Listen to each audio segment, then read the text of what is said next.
السلام علیکم ورحمۃ اللہ وبرکاتہ۔ الحمدللہ وکفا وسلام علی حبیبہ المصطفیٰ وعلی آلہ واصحابہ النجباء اما بعد فاعوذ باللہ من الشیطان الرجیم ان اللہ وملائکتہ یصلون علی النبی یا ایہا الذین آمنوا صلوا علیہ وسلموا تسلیما اللہم صل علی سیدنا ومولانا محمد معدن الجود والکرم وآلہ واصحابہ الکرام وابنہ الکریم وبارک وسلم صلاۃ دائمۃ سرمدا ابدا۔ عزیزان گرامی وقار، رمضان المبارک کا مقدس مہینہ ہے اور حالیہ دنوں میں ہندوستان بھر میں جو حالات چل رہے ہیں اس سے ہر ایک مسلمان باخبر ہے، جانتا ہے۔ آج کے حالات میں رسول پاک صلی اللہ تعالیٰ علیہ وسلم کی ذات پاک کو جس طرح سے پورے ہندوستان میں نشانہ بنایا جا رہا ہے، موضوع بحث بنایا جا رہا ہے، ہمارے دل چھلنی ہیں، زخمی ہیں، یہ ایک الگ میٹر ہے۔ لیکن آج میں آپ کے سامنے حاضر ہوں خاص ایک بات کا ذکر کرنے کے لیے۔ میرے عزیز چاہنے والے بہت سارے ہزاروں کی تعداد میں نوجوان اور علماء، ایک سلسلہ چل پڑا ہے ابھی فی الحال سوشل میڈیا پر، خاص طور پر مجھے لے کر کے مباہلے کا چیلنج دے دیا مفتی سلمان اظہری نے، کفر کی دھرتی کو ہلا دیا، فلاں فلاں میسیجز بہت گردش کر رہے ہیں۔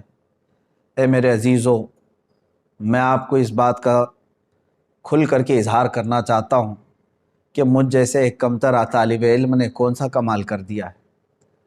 اس میں کوئی بڑا کمال کا کام مجھے نہیں لگتا، بلکہ رسول پاک صلی اللہ تعالیٰ علیہ وسلم کی عزت پاک بہت اعلیٰ، آپ کے نالے پاک کی غبار شریف کا بھی حق ہم ادا نہیں کر سکتے مباہلے کا چیلنج دے کر کے۔ آپ کیا سمجھتے ہیں کہ کوئی بہت بڑا تیر میں نے چلا لیا ہے؟ اس کو اتنا بڑا بنا کر کے کیوں پیش کیا جا رہا ہے؟ میرے عزیزو، ہماری زندگیاں رسول پاک صلی اللہ تعالیٰ علیہ وسلم کے نام سے وقف ہو جانی چاہیے۔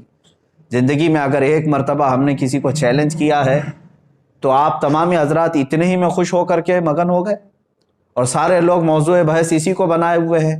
ایک بہت بڑا کام کر دیا۔ اسی لیے میں اپنے چاہنے والے تمام ہی نوجوانوں سے گزارش کروں گا، چھوڑ دو اس بحث کو، کوئی بھی میری تعریف آج سے ہرگز نہ کرے۔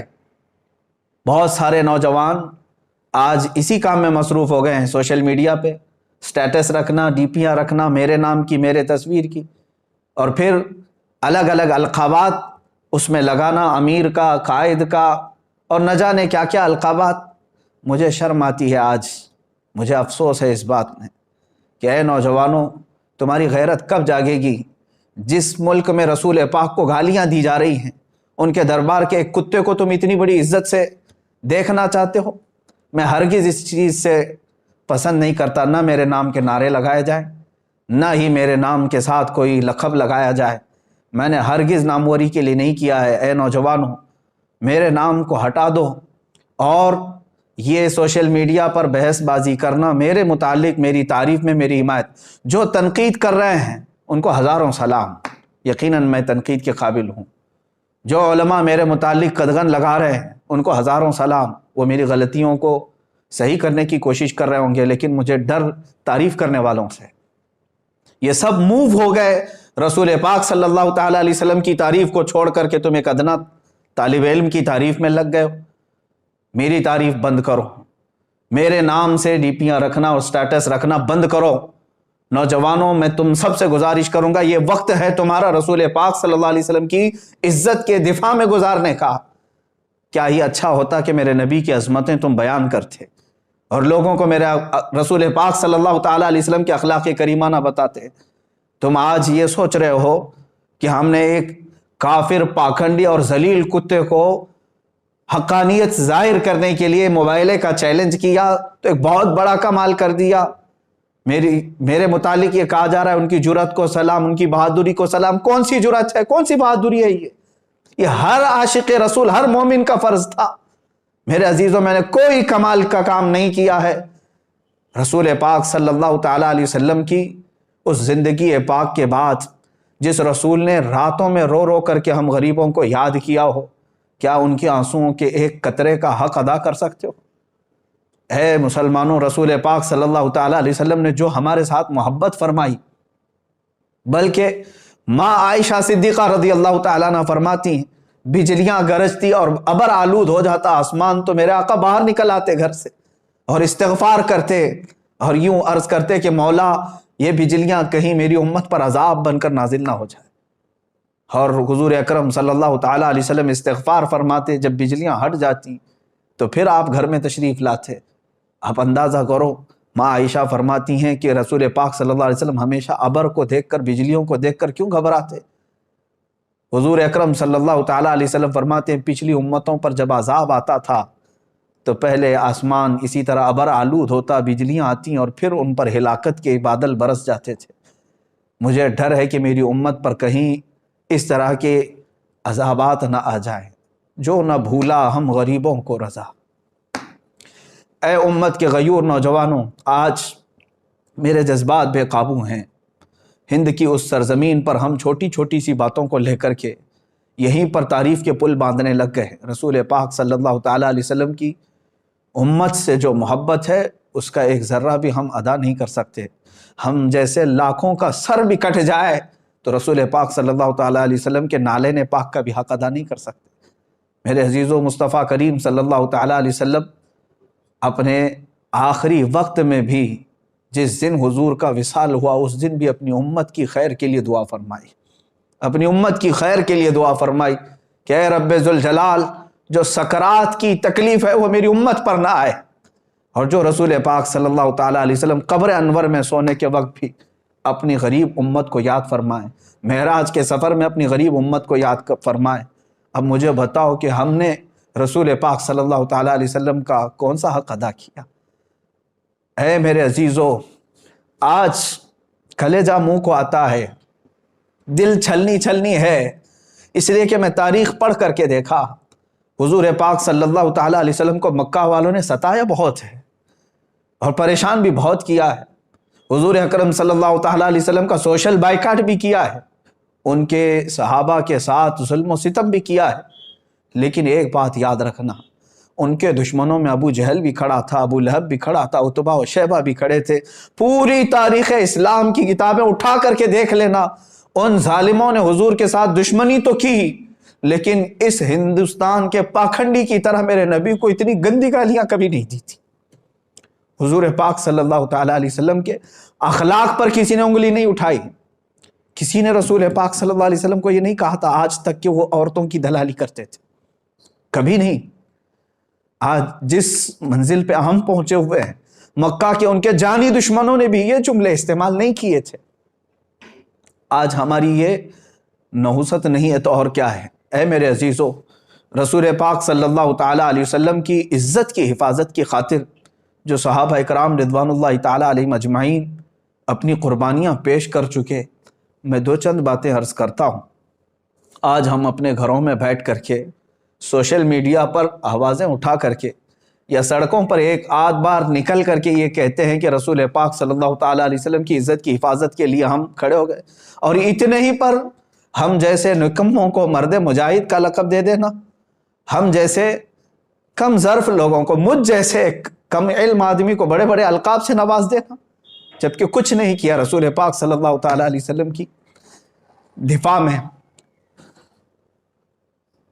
صحابی رسول سعد ابن ربیع رضی اللہ تعالیٰ عنہ احد کے میدان میں لڑتے رہے، یہ رسول پاک صلی اللہ تعالیٰ علیہ وسلم کے چہیتے صحابی ہیں، لڑتے رہے یہاں تک کہ تقریباً 12 نیزے ان کے جسم پر لگے تھے، 12 نیزے ان کے جسم پر لگے، اور شام کا وقت آنے سے پہلے وہ زمین پر ڈھیر ہو چکے تھے اور ان کے اوپر کئی لاشیں گری ہوئی تھی۔ شام کے وقت میرے آقا صلی اللہ تعالیٰ علیہ وسلم نے اپنے صحابہ سے فرمایا کہ دیکھو سعد ابن ربیع کہیں نظر آئے، وہ زندوں میں ہیں یا انتقال کر چکے، تلاش کر کے آؤ۔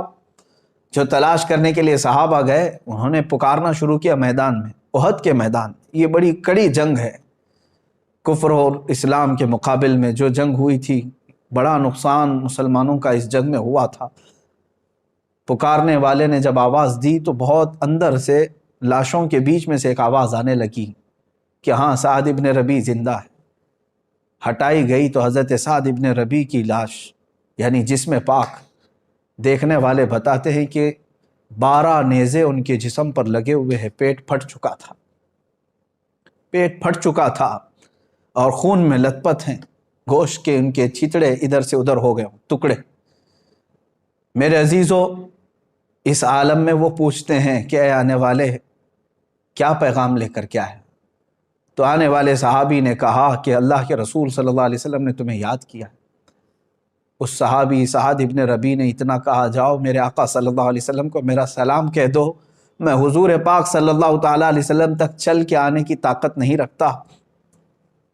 اور اس کے بعد حضرت سعد ابن ربیع نے جو کہا، سنو اے مسلمانوں، جس کے جسم میں 12 نیزے چبھے ہوئے ہوں، پیٹ پھٹ چکا ہو، اس کے بعد وہ کہتے ہیں کہ جا کر حضور سے کہہ دینا، عذراً یا رسول اللہ، اے اللہ کے رسول ہمیں معاف کر دیں، ہم نے آپ کے دفاع کا حق ادا نہیں کیا۔ جس کا جسم چھلنی ہو گیا ہو اور ٹکڑوں میں آ گئے ہوں، وہ جب یہ کہہ رہے ہوں کہ اے اللہ کے رسول ہم نے آپ کی دفاع کا حق ادا نہیں کیا، ہم گھر بیٹھے سوشل میڈیا سے اگر تھوڑی باتیں کہہ دیں، آواز اٹھا دیں اور اسی پر اتنے بڑے بڑے القاب، یہ ناانصافی ہے میرے عزیزوں۔ اے غیور نوجوانوں، میرے آقا صلی اللہ تعالیٰ علیہ وسلم پر مر مٹنے والے ان صحابہ نے کبھی اپنی ناموری کا خیال تک نہیں فرمایا، بلکہ سعد ابن ربیع یہ کہتے ہیں آنے والے سے کہ جاؤ واپس میری قوم کو یہ پیغام دے دینا، مدینے والوں کو یہ پیغام دے دینا کہ اگر تم زندہ رہے، تمہاری آنکھیں دیکھتی رہیں اور کوئی تمہاری زندگی میں رسول پاک صلی اللہ تعالیٰ علیہ وسلم تک پہنچ گیا بری نیت سے، تو فرماتے ہیں کہ پھر قیامت کے دن اللہ تمہیں نہیں چھوڑے گا، تمہارا کوئی عذر قبول نہیں کیا جائے گا۔ سعد ابن ربیع یہ کہتے ہوئے اس دار فانی سے کوچ کر گئے، انتقال ہو گیا، شہید ہو گئے۔ ایک صحابی ہیں رسول پاک صلی اللہ تعالیٰ علیہ وسلم کے سامنے کھڑے، احد کے میدان، تیر چلتے رہے، تیر چلتے رہے، اتنے تیر کہ تقریباً ان کے جسم پر 80 تیر ادھر سے سائیں سائیں کرتے ہوئے گزرے اور کئی جسم پر چھپ گئے۔ وہ حضور پاک صلی اللہ تعالیٰ علیہ وسلم کے سامنے سینہ سپر ہو کر یوں کھڑے رہے کہ ایک تیر ان کے آنکھوں میں آ کر لگ گیا، آنکھ کا پتلا باہر آ گیا، آنکھ کا ڈھیلا باہر آیا۔ اللہ کے حبیب صلی اللہ تعالیٰ علیہ وسلم کے دفاع میں اس وقت تک بھی وہ اپنا قدم نہیں ہٹا رہے تھے۔ اتنی قربانیاں دینے کے باوجود بھی انہوں نے کبھی یہ نہیں کہا کہ ہم نے رسول پاک صلی اللہ تعالیٰ علیہ وسلم کی ناموس پہ پہرا دے دیا۔ اے مسلمانوں، ان القابات اور ان تمام تر مبالغات سے باہر نکل آؤ، ان تمام چیزوں سے باہر نکل آؤ، میدان عمل میں اترنے کی آج تمہیں ضرورت ہے۔ اللہ کے حبیب صلی اللہ تعالیٰ علیہ وسلم کی عزت کی حفاظت کے لیے جنہوں نے کیا، آج میرا دل درد کر رہا تھا، اس لیے میں آپ کے سامنے حاضر آ گیا۔ سلطان صلاح الدین ایوبی رحمۃ اللہ تعالیٰ علیہ کی وفات یاد آتی ہے۔ انگریزوں نے بھی صلاح الدین ایوبی کا ذکر بڑے اچھے سے لکھا ہے، کہا کہ ایک انصاف پسند جرنیل تھا اور جتنی جنگیں ہوئی ہیں ظلماً صلاح الدین ایوبی نے کسی کو قتل نہیں کیا، قیدی بھی آتے تو ان کو رہا کرنے کا حکم دیتے تھے۔ ایک بار ایسا ہوا کہ ایک اسلامی قافلہ شام سے مصر کی طرف جا رہا تھا، بیچ راستے میں برنس نام کا ایک جرنیل تھا جو عیسائی تھا، اس نے قافلے کو روک لیا اور لوٹا، مسلمان عورتیں بھی تھیں، بچیاں بھی تھیں، اور پورے قافلے میں سے تقریباً 2 لاکھ دینار اس نے لوٹ لیا اور مار رہا تھا باندھ کر کے، اس میں عورتیں بھی تھیں، بچیاں بھی تھیں۔ تو ان لوگوں نے رحم کے لیے کہا تو اس ظالم نے کیا کہا، کہاں ہے تمہارا محمد، اس کو بلاؤ، مدد کیوں نہیں کرنے آتا، معاذ اللہ، اتنا کہا تھا انہوں نے، ادعوہ محمد ینصرکم، تم بلاؤ اپنے اسی محمد کو، رسول پاک صلی اللہ علیہ وسلم کے مطابق، کہ وہ تمہاری مدد کرے، تم بہت کہتے ہو نا رسول رسول، لیکن یہ واقعہ ہو گیا، لٹ گئے، اور کسی نے آ کر کے صلاح الدین ایوبی کو ذکر کر دیا۔ مصر میں ان کی جب خلافت تھی، صلاح الدین ایوبی اس زمانے میں بہت سخت بیمار تھے، بیماری کے عالم میں وہ تڑپ گئے اور کہا اے اللہ، ایک آخری میں تیری بارگاہ میں منت مانگتا ہوں، مجھے شفا یابی دے دے، مجھے صحت یابی دے دے، اور پھر اس برنس کو میں بتاؤں کہ محمد صلی اللہ علیہ وسلم مدد کیسے کرتے ہیں۔ اور جانتے ہیں آپ صحت یاب ہوتے ہوتے آپ نے جنگوں کا پھر سے ایک محاذ چھیڑ دیا، 2 سے 2.5 سال لگ گئے، فلسطین پہنچے آپ بیت المقدس کی فتح کے بعد۔ جتنے وہاں پر عیسائی تھے سب کو آپ نے اعلان کر دیا کہ جو امن و امان سے رہنا چاہتا ہے رہے، یا جانا چاہتا ہے تو وہ جا سکتا ہے۔ سارے جو رہنے والے تھے وہ رہ گئے، جانے والے جا رہے تھے، لیکن صلاح الدین ایوبی رحمۃ اللہ علیہ نے ایک اعلان کیا تھا اپنے سپاہیوں کو کہ برنس اگر کہیں ملے تو اسے چھوڑنا نہیں، گرفتار کر کے لے آؤ۔ تلاش کرتے ہوئے سپاہی پہنچے، ایک خیمے میں وہ چھپا ہوا تھا، وہاں سے اسے قید کر کے لے آئے۔ اور صلاح الدین ایوبی رحمۃ اللہ علیہ کی آنکھیں اس وقت لال تھیں، سرخ تھیں۔ اس کو سامنے کھڑا کیا اور کہا تو ہی وہ بدبخت ہے جس نے کہا تھا کہ محمد کو بلاؤ اور وہ تمہاری مدد کرے۔ اللہ اکبر۔ یہ جملہ دہرانے کے بعد صلاح الدین ایوبی رحمۃ اللہ علیہ اپنی تلوار اٹھاتے ہیں۔ وہ کہتا ہے صلاح الدین تم تو جنگی قیدیوں کو معاف کرتے ہو، چھوڑ دیتے ہو۔ صلاح الدین ایوبی نے فرمایا ہاں میں نے ہر جنگی قیدی کو معاف تو کیا ہے، لیکن جس نے میرے رسول پاک کی شان میں بھونکا ہے پھر یہ میری تلوار اگر اس پر نہ چلے تو یہ کسی کام کی نہیں۔ صلاح الدین ایوبی رحمۃ اللہ علیہ نے اسے کیفر کردار تک پہنچایا۔ اے مسلمانوں، اے میرے عزیزوں، بات کتنی تھی۔ اس نے جو کہا تھا یہاں تو میرے آقا صلی اللہ تعالیٰ علیہ وسلم کی شان میں کیا کیا نہیں کہا جا رہا، کیا کیا نہیں کہا جا رہا ہے۔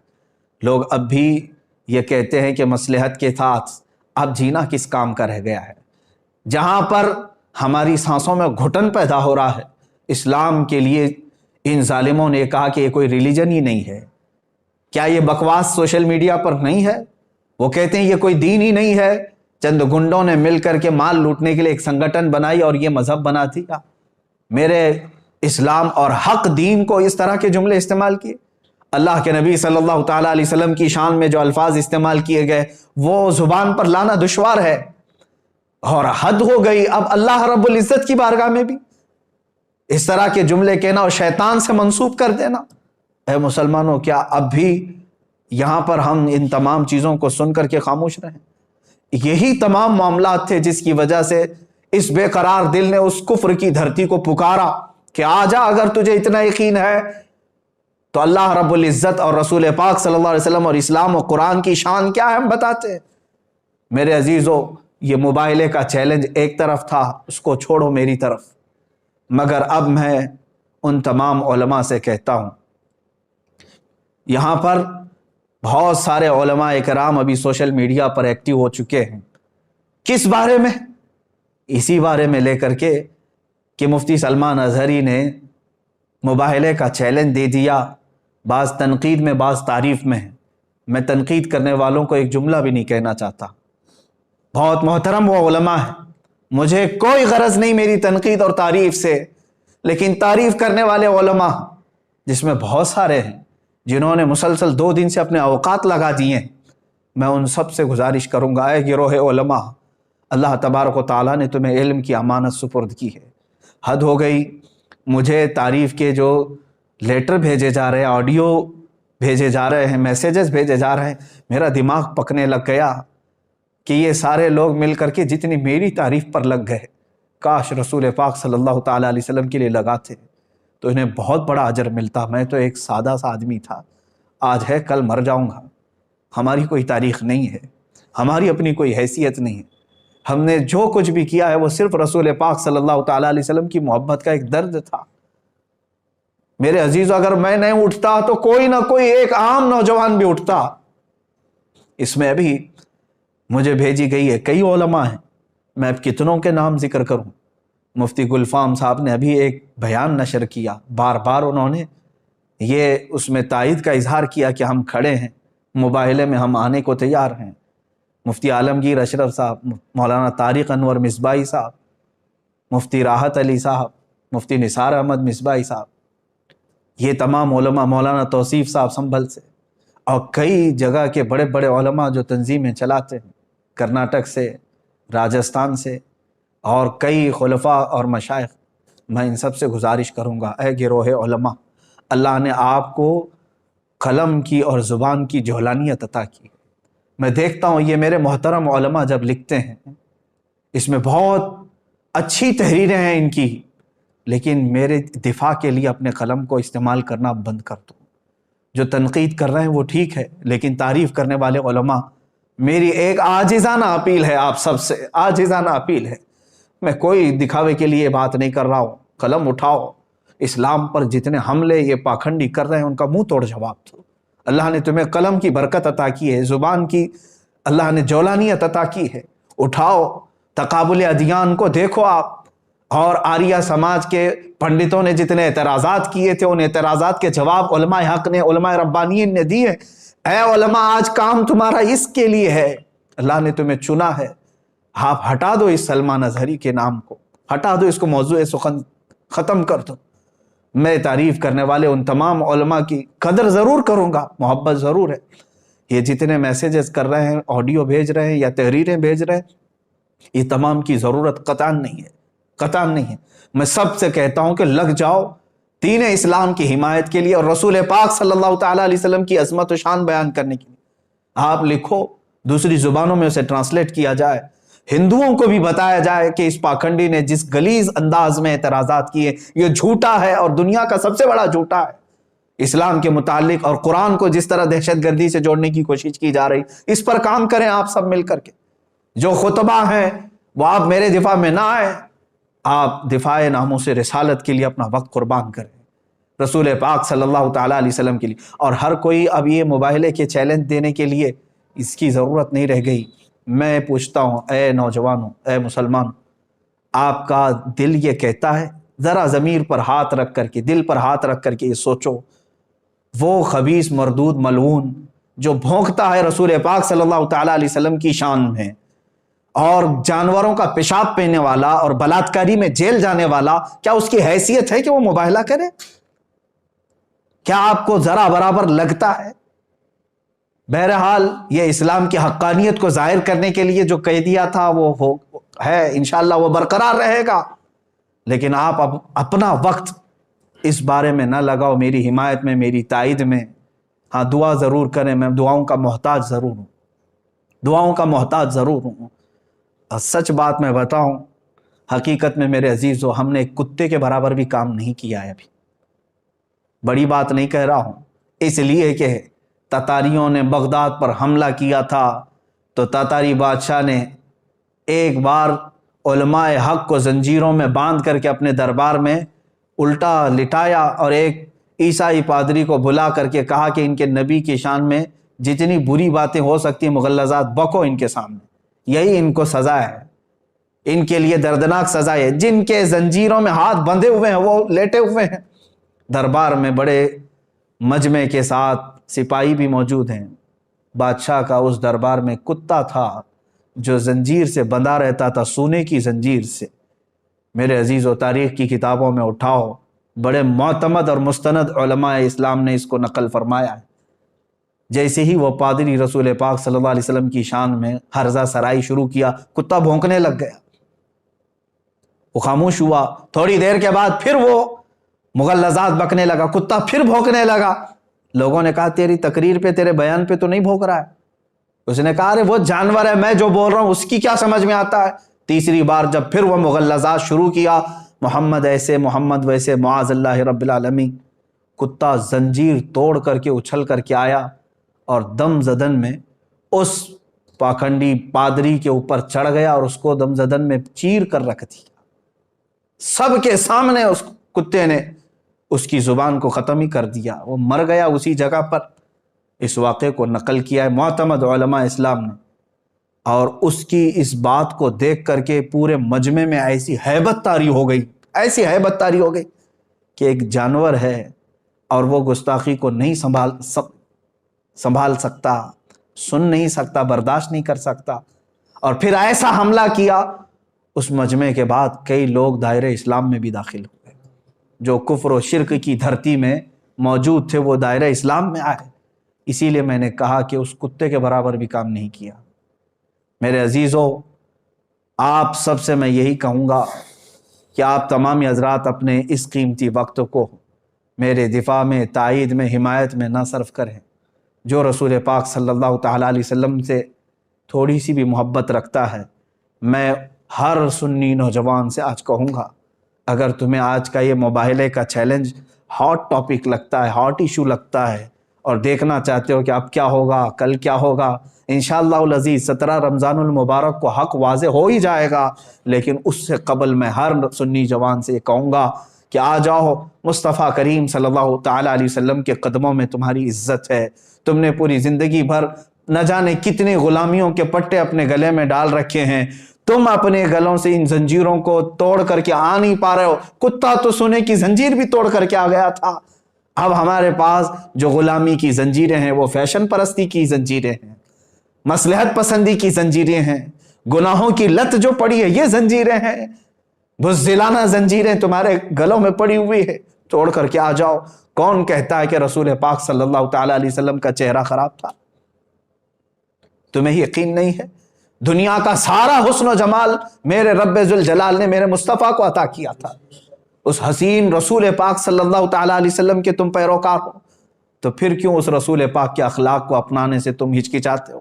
کیوں ڈرتے ہو؟ ہزار تانوں کو چھوڑ دو، لوگ کیا کہتے ہیں، تم یہ دیکھو کہ میرے آقا کل قیامت کے دن مجھے کیا کہیں گے، میرا چہرہ دیکھنے کے بعد حضور صلی اللہ تعالیٰ علیہ وسلم کیا کہیں گے۔ میں نے چہرہ یہودیوں کا بنایا، میں نے چہرہ کفار و ہنود کا بنایا، اور بات کرتا ہوں رسول پاک صلی اللہ علیہ وسلم کی۔ اے مسلمانوں، میں آپ تمام سے یہی گزارش کروں گا کہ حضور پاک صلی اللہ تعالیٰ علیہ وسلم کی طرف آ جاؤ، اٹھو، وہ گر نہ حشر نہ ہوگا پھر کبھی، دوڑو کہ زمانہ چال اپنی چل گیا۔ اور آج میں اسی بات پر آپ سب کو یہ میسج ضرور دینا چاہوں گا، کیوں نام محمد پر مر نہ جائیں ہم عزت سے، یوں بھی تو ہمیں دنیا سے ایک دن تو جانا ہے، یوں بھی تو کسی دن ہم کو دنیا سے تو جانا ہے۔ رسول پاک صلی اللہ تعالیٰ علیہ وسلم کے ہو کر کے جائیں گے تو قیامت کے دن سر بلند رہو گے، سرخرو رہو گے۔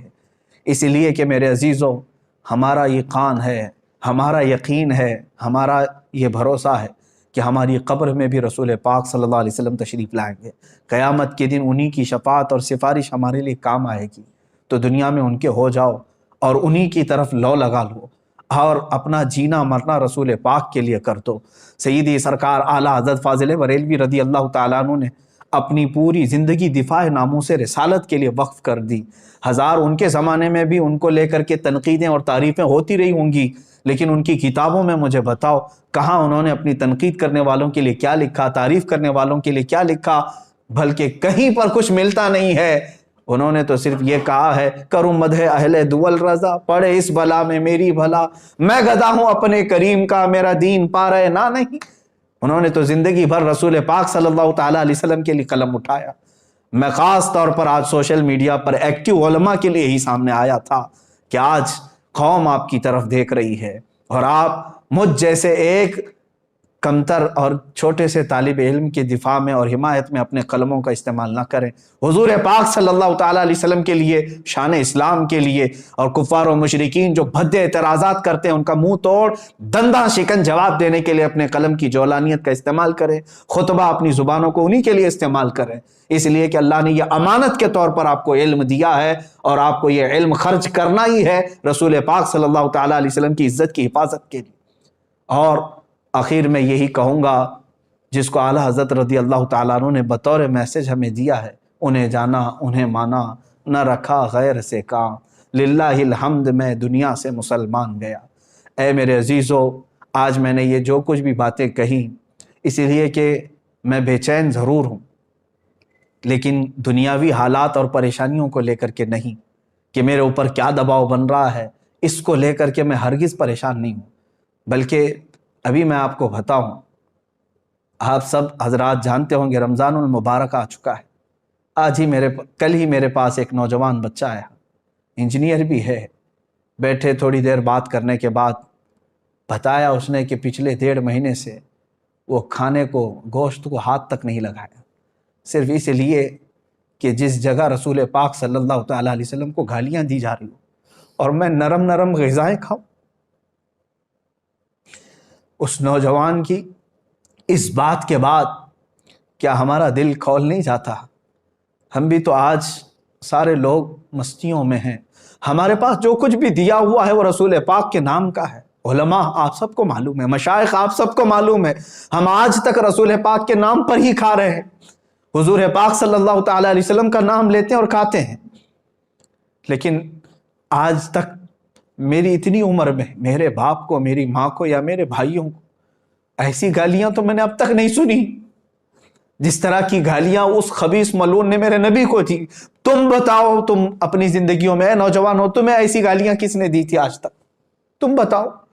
تمہاری داڑھیوں کو دیکھ کر کے لوگ گالیاں نہیں دیتے، آج تم سر پہ ٹوپی رکھتے ہو تو تمہیں لوگ گالیاں نہیں دیتے۔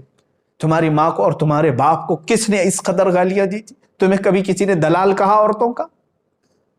لیکن دنیا کے سب سے پاکیزہ انسان کو جس نے اس طرح کے الفاظ استعمال کیے، آپ بتاؤ اب اس کے بعد اگر ہمارے جذبات پہ قابو نہ ہو تو اور کیا ہو؟ ہم نے اپنے گھر والوں کے لیے کبھی اس طرح کی گالیاں نہیں سنی۔ اب میں اپنے اس گفتگو کو ڈائیورٹ کرتے ہوئے کہتا ہوں، ان ہندوؤں سے بھی، ان پاکھنڈیوں سے بھی، اگر تم نے طے کر ہی لیا ہے کہ مسلمانوں کو ٹھیس پہنچانا ہے تو لے لو ہم سب کی زندگیوں کو اور آج ہی سے کوسنا شروع کرو، ہمیں جتنی گالیاں دیتے ہو دے لو۔ ایک بار میرے مصطفیٰ صلی اللہ تعالی علیہ وسلم کی طرف انگلی اٹھانا چھوڑ دو، اس قرآن عظیم کو بولنا چھوڑ دو۔ ہماری زندگیاں موجود ہیں میرے عزیزو۔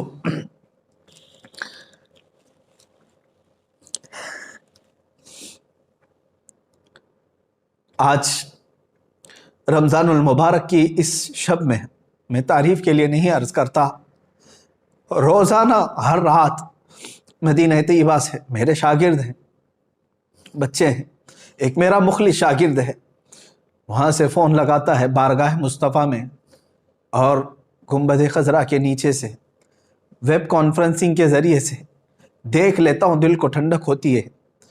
آج وہ نوجوان بچہ میرا شاگرد باب السلام سے حضور کی جالیوں کے پاس پہنچا، ہمت نہیں ہو سکی حضور کو سلام کرنے کی، رسول پاک صلی اللہ تعالی علیہ وسلم کو سلام پیش کرنے کی ہمت نہیں ہو سکی۔ اسی لیے میرے عزیزو کہ ہم جس کیفیت میں آج جی رہے ہیں، اب اس کے بعد جینے کا کوئی مطلب نہیں ہوتا۔ آپ سمجھیں، برائے کرم سمجھیں میری اس بات کو۔ یقیناً میں جذبات میں بہت کچھ کہہ رہا ہوں، لیکن اے سنی مسلمانوں بیدار ہو جاؤ، آج اپنے اتحاد کو قائم کرو، صرف نام رسول پر علماء بیان بازیاں بند کریں اور میرے مصطفیٰ کے نام پر ایک بار جمع ہو جاؤ، اور رسول پاک صلی اللہ تعالی علیہ وسلم کی مدد ضرور آئے گی۔ ہم دنیا سے جانے سے پہلے اتنا چہرہ تو بنا لیں کہ حضور پاک صلی اللہ تعالی علیہ وسلم کو دکھا سکے، حضور پاک کی بارگاہ میں حاضر ہونے جیسی تھوڑی سی شکل تو بنا سکے۔ اس لیے اب اس کے بعد مجھے کچھ فرق نہیں پڑتا کہ مجھے حکام وقت قید کریں یا سولی پر چڑھائیں یا ختم کر دیں، اس لیے کہ ہم جیسوں کے ساتھ اب ہونا یہی چاہیے تھا کہ جو رسول پاک صلی اللہ تعالیٰ علیہ وسلم کو گندی گالیاں سن کر کے مزے سے کھاتے پیتے اور سوتے ہیں، عذاب آ جانا چاہیے تھا۔ پھر بھی میرے آقا کی یہ رحمت کاملہ ہے کہ وہ اب بھی اپنی امت کو درد اور تکلیف میں دیکھنا گوارا نہیں کرتے۔ قرآن نے ان کے متعلق ہی کہا ہے، عزیز علیہ ما عنتم، حضور فرماتے ہیں تمہارے قدموں میں کانٹا بھی چبھ جائے تو مجھے یہ برداشت نہیں ہوتا۔ رسول پاک صلی اللہ تعالیٰ علیہ وسلم کو ہمارے قدموں میں چبھنے والا کانٹا گوارا نہیں، اور ہم آج اپنے کانوں سے حضور کے لیے گندی گالیاں سن کر گوارا کیسے کر سکتے؟ بس میں کہنے کی طاقت میں نہیں ہوں، اخیر میں اتنا کہوں گا، عذراً یا رسول اللہ، اے اللہ کے نبی، ہم نکموں کو معاف فرمائیں، بد ہیں تو آپ کے، بھلے ہیں تو آپ کے، ٹکڑوں پہ پلے یہی کے رخ کدھر کریں، یا رسول اللہ آپ ہی کی تو شان ہے۔ گندے نکمے کمی، مہنگے ہیں کوڑی کے تین، کون ہمیں پالتا، تم پہ کروڑوں درود کر کے تمہارے گناہ، مانگے تمہاری پناہ، تم کہو دامن میں آ تم پہ کروڑوں درود۔